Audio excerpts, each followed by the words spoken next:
বন্ধুরা, আমরা এখন আছি হচ্ছে বর্মি বাজারের অপর প্রান্তে সিংহছড়ি পারে। আমরা ইতিমধ্যেই ঈদের ভ্রমণের অংশ হিসাবে আমরা নদী পার হয়ে আসছি ফেরি দিয়ে। তো আসলে আমরা এর আগেও নদীর কাছাকাছি গিয়েছিলাম এই ঈদে, গত দিনের আগের দিন সম্ভবত। তো ওই ভ্রমণটা আমাদের ভালো লেগেছিল। তো আমরা চিন্তা করেছি যে আবার নদী দিয়ে ভ্রমণ করব এবং নৌকাতে উঠবো। তো এই যাত্রায় আমরা সংক্ষিপ্ত সময়, যার কারণে আমরা নৌকা ভাড়া নিয়ে আসিনি, কিন্তু নৌকা দিয়ে ওই পার থেকে এই পারে এসেছি। আমাদের অপর প্রান্তে রয়েছে বর্মি বাজার দেখা যাচ্ছে। তো আমার সাথে আছে আলামিন স্যার। আলামিন স্যারকে জিজ্ঞেস করবো যে আমাদের এই ভ্রমণটা কেমন লাগছে আপনার। আজকে ভ্রমণটা যদিও স্বল্প সময়, অনেক সুন্দর লাগতেছে ভ্রমণটা। আমাদের সকলের প্রিয় বর্মি বাজার, আমাদের আশেপাশের বাজারের মাঝে সবচেয়ে বড় বাজার। এই বাজারটির ইতিহাস আছে 400 বছরের, আমরা শুনেছি। এবং এই বাজারে বিখ্যাত, যার জন্য নাম করা, বর্মি বাজারে আছে বানর অফুরন্ত। এখানে আসলেই বানর, ঢাকা থেকে অনেকে আসে বানর দেখতে আসে।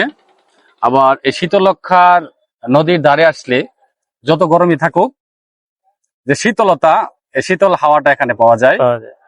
আবার সকল সময় মানুষ পারাপার হয়, নদী পারাপার যে সৌন্দর্যটা আছে এখানে আসলে দেখা যায়, যে নদীর যে প্রকৃতি, বর্মি খেয়াঘাট আসলে তা পাওয়া যায়।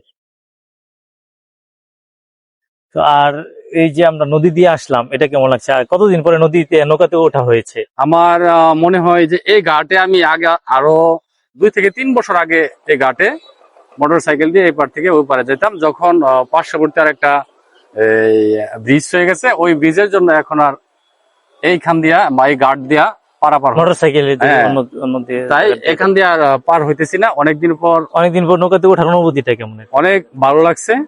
এই স্বল্প সময় হলেও ভালো লাগছে। আপনারাও আসতে পারেন, ঘুরতে পারেন। আমন্ত্রণ জানাচ্ছি যে বর্মি বাজার খেয়াঘাটে এসে আপনারা স্বল্প সময়ের জন্য হলেও ঘুরে যেতে পারেন। ধন্যবাদ। ধন্যবাদ। আশা করি যে আপনাদের এই ভিডিওটা ভালো লাগবে।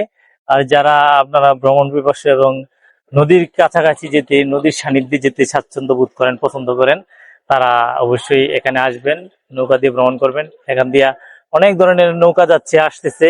এবং যেহেতু ঈদ সিজন এখন, অনেকেই পিকনিক আকারে ভোট নিয়ে পিকনিকে নৌকা দিয়ে পিকনিক করতে আসছে। তো ধন্যবাদ সবাইকে।